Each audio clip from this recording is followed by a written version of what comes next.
All right, hello. Now this section, I want to talk to you about specialization, about the Pareto principle, also known as the 80-20 rule.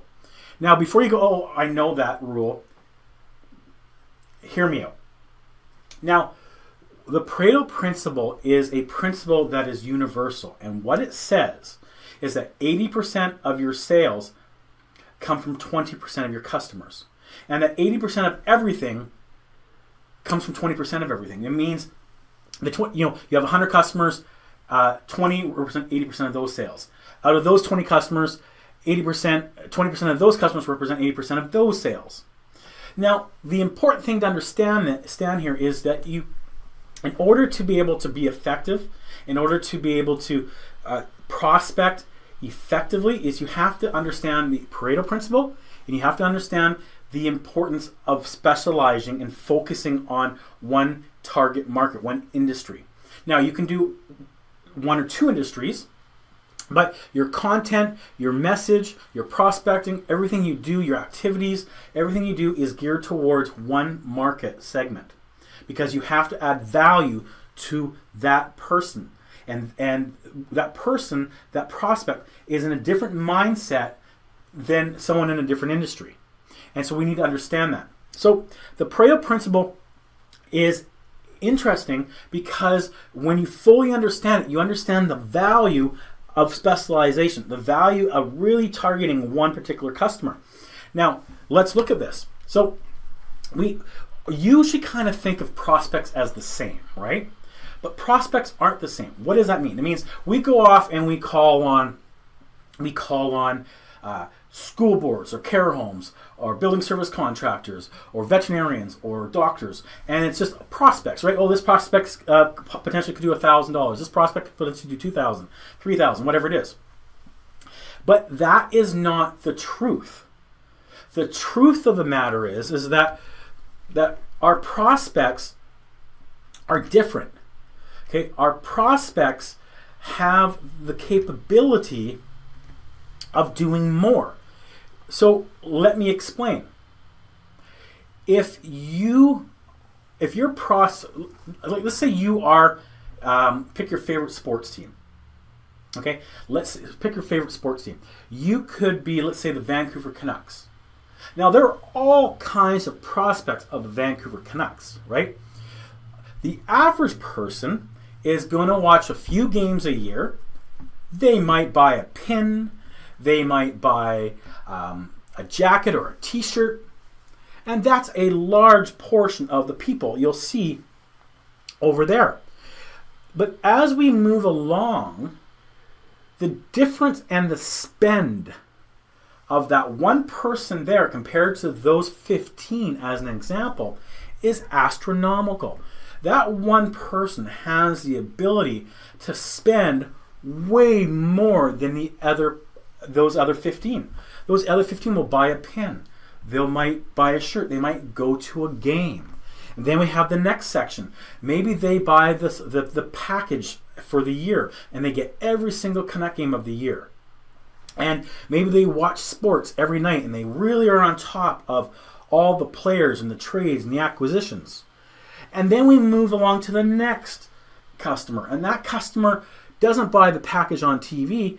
He or she buys the season tickets.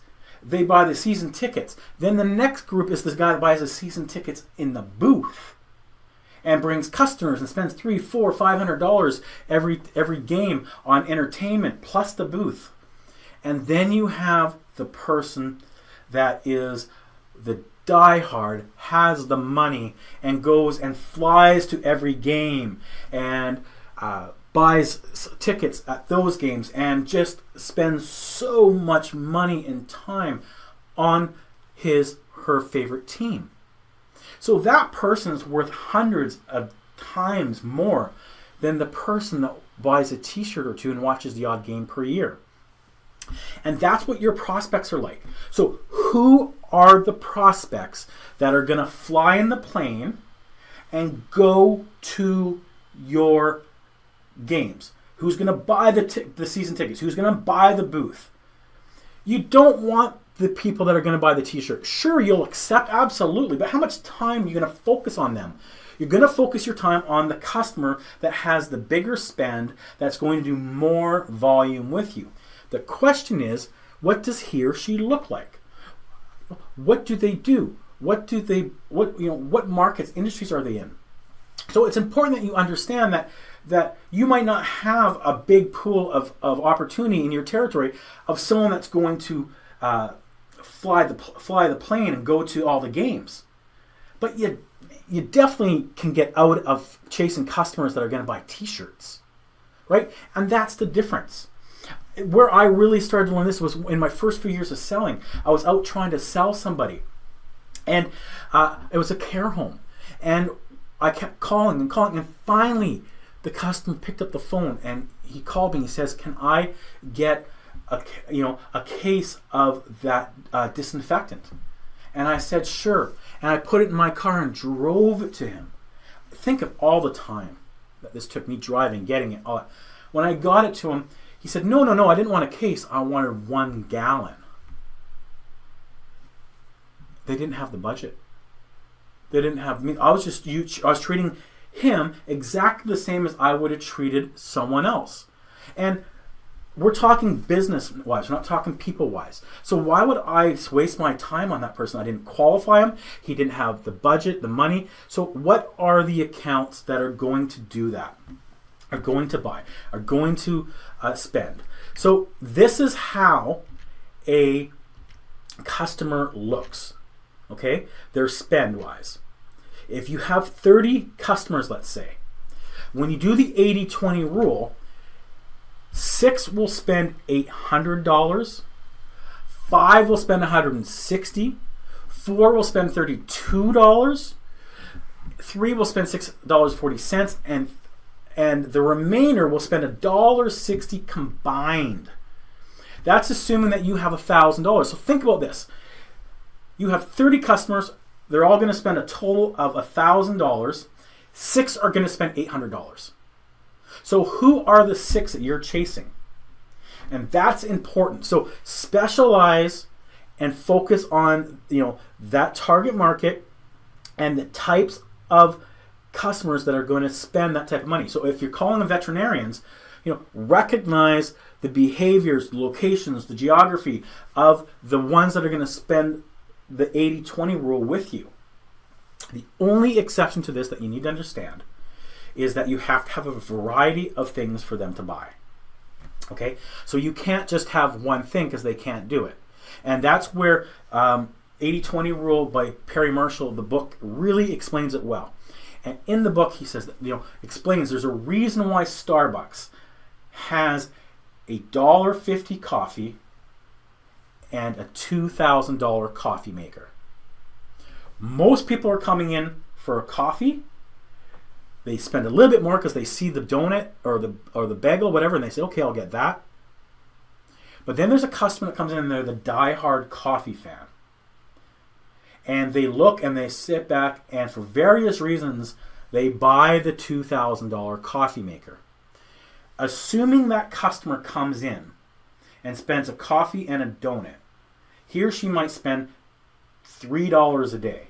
This customer just spent $2,000. How much money and investment did you have to spend to service that $3 per day customer compared to that $2,000 coffee maker purchase? But you have to have the variety of products, and that's important. So as we move into strategy, recognize that customers need you to add value, and that value, to create value means you're spending time, effort, and you need to pick the customers, the prospects you're going to spend your time on, and let your prospects have the $1.60 customer. You focus on the $800 customer. That's the 80-20 rule. That's the power of specialization. The only caveat is that you have to have a variety of products. You have to have a product suite, right? You have to have the iPhone, you have to have the iPad, you have to have the Mac Air, you have to have the watch, you have to have a suite of products.